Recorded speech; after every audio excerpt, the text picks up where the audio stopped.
Welcome. I'm going to introduce our president in just a second, but I just want to take a sec to welcome everybody here. I told the story before, but it's worth repeating. A little over a year ago, I was perusing the beer blogs on the internet, and I read this little thing about a guy who was trying to start a co-op brewery. And I looked at it, I did some research, and I got his phone number. He says, "Hey, let me call you." And about a week later, he said, "You know, I got about 45 minutes of stuff I want to tell you on the phone." We spent 2 hours on the phone. Part of the idea and the concept he had was to have the Disneyland of beer. Everything that was beer packed in one place. And after the phone call got done and I hit end on the phone, I went, "Boy, this guy is crazy. I got to be a part of it." And from there, we built a group of about 5 or 10 people who just kind of got the ball rolling and got things started. And right here is the result of kind of step one of Flying Bike Cooperative Brewery. So thank you very much for coming. I'm number 5, which is great. Everyone should have their number on their name tag. If not, make sure you always introduce yourself with your number, because you're always doing it on Facebook anyway. Welcome. I'd like to introduce to you the guy who kind of got the ball rolling on this, and he's just going to give you a little update on where we are with the brewery and things, and what you can do to help. And please welcome Jeff Hicks. Hello.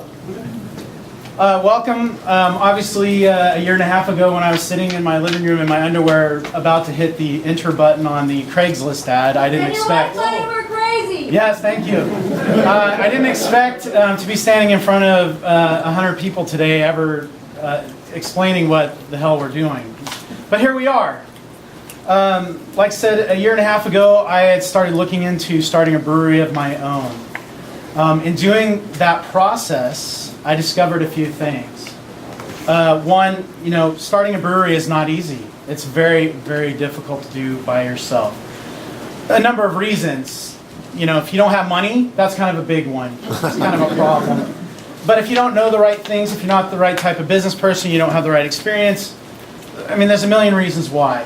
It is very difficult. And over my time of researching starting a brewery, I found out another truth, which is I'm not the only person in the world that wants to start a brewery. There are a lot of people that want to start a brewery. A lot of people standing in front of me. And if you've ever hung out with craft beer people, if you've ever been to events during the summer, you've ever met people, tasted the beers that they had, people in craft beer are pretty cool. Pretty cool people.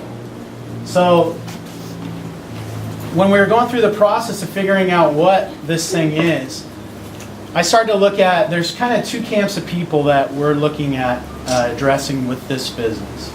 You're either a craft beer enthusiast, which means you just love beer. You don't make it, you just love it. So you happen to like certain breweries, you tend to go there more often than not. You idolize the brewers, maybe. But then there's the other half where I came from, which is I'm a home brewer. I'm a craft beer enthusiast from a different direction. I like to make beer. Obviously my beer's not on tap here today because I failed, but that's fine. Anyway, so as I started kind of putting things together, I started to try to figure out, why am I doing this? What are the reasons why? So obviously for myself, I wanted to find a way to get my homebrew beer to the marketplace legally. How can I do that? And how could anybody else? How can you do that without starting a brewery on your own? But if you became part of a larger brewery, then you could do it on your own. You're an owner in the company, the same as anybody else. Everybody in this room is an owner. You can make beer and sell it legally. So when we do that, I always feel like I believe that innovation is spawned through competition. And that's kind of the basis of a lot of our ideals with the homebrewing contest that we're talking about, you've all read, is if you imagine if you had 300 brewers all competing to make beer to sell on a tap. Say we did 1 tap. Can you imagine the style and the quality of that beer that would come out? Because everybody's striving for a common goal. That's kind of a key thing for me. That I really believe that our homebrewers that make a lot of the body of our membership here are pretty damn good homebrewers. We're going to have some pretty good beer. At least I hope. The other thing is why couldn't you... I'm going to fall off the stage. Why couldn't you take that beer and fulfill the needs of the other half? The beer enthusiasts, right? You guys love beer. They like to make it for you. So why can't we put them in the same place? So one side makes beer, the other side drinks it. Or they both drink it. Lastly, the last thing I kind of saw in the market is that craft beer is still growing. It's a growing industry. I mean, every brewer that I know that it works for, Trade Route or Airways Brewing or 192 Brewing or Fremont Brewing, they're all telling me that they cannot keep up with demand because craft beer is crazy. Everybody wants it.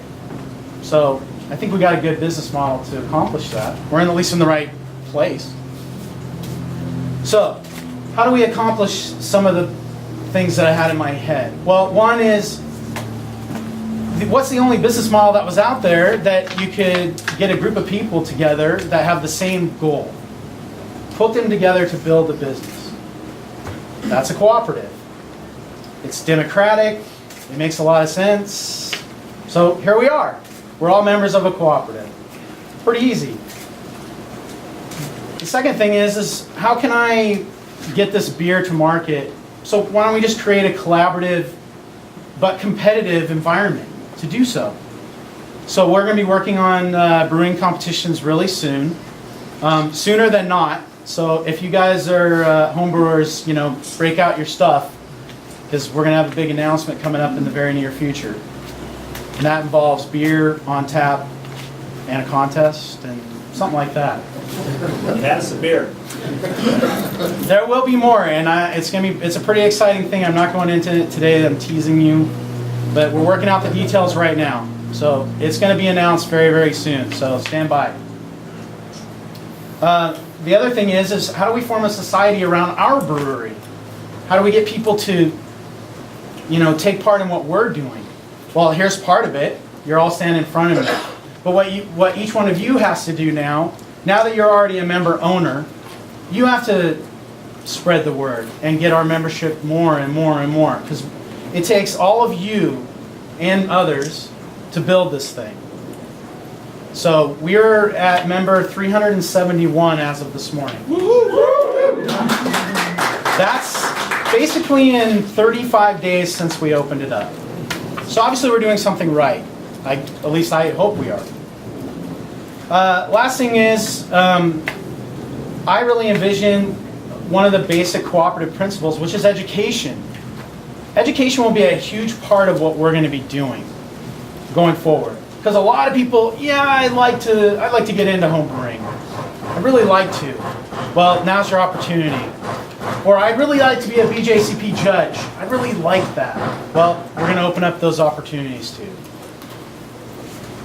So, what do we want to build?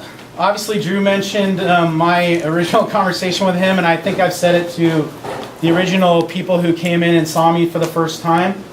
I want to build the Disneyland of beer. What is that? We're figuring that out. What is the Disneyland of beer? Well, I don't know. When I walk into Disneyland, I think of a lot of different things, but we basically want to do everything with beer except dunk you in it. All right, oh fine. We'll do a beer dunker. Okay. So last but not least, obviously this is a huge thing for me. I didn't expect to have this many people. Obviously not 60% of our membership rolling through here today, which is pretty exciting. So what's next? Well, let's build a brewery. That's where we're going. So feasibility studies are going on now. We're going to start forming committees, and we're taking volunteers all the time. Obviously, we're going to be working on events and how you can help. at this point, wear your shirt, out, spread the word, volunteer, and then when time comes for committees, you can get involved. If you've seen around, we've got Facebook check-in signs around. If you've got your iPhone or your BlackBerry or whatever, check in. Let people know that we're all here. Spread the word. If you guys didn't notice, in that room in there's a couple computer monitors that have a lot more timeline type information and things. It's probably better if you stop in there for a second and take a look at those instead of me trying to spiel through that now. Otherwise, I'm going to shut up. The last thing is last call will be at 1:45 because we have to scoot all of you out to get the next group in. So thank you all for coming. Buy a shirt, and I'll be around. Oh, don't vote for Drew and Derek's beer. Oh, yes. Make sure you do the IPA challenge. I won't give you any bias on who to pick. And thank you for coming. All right.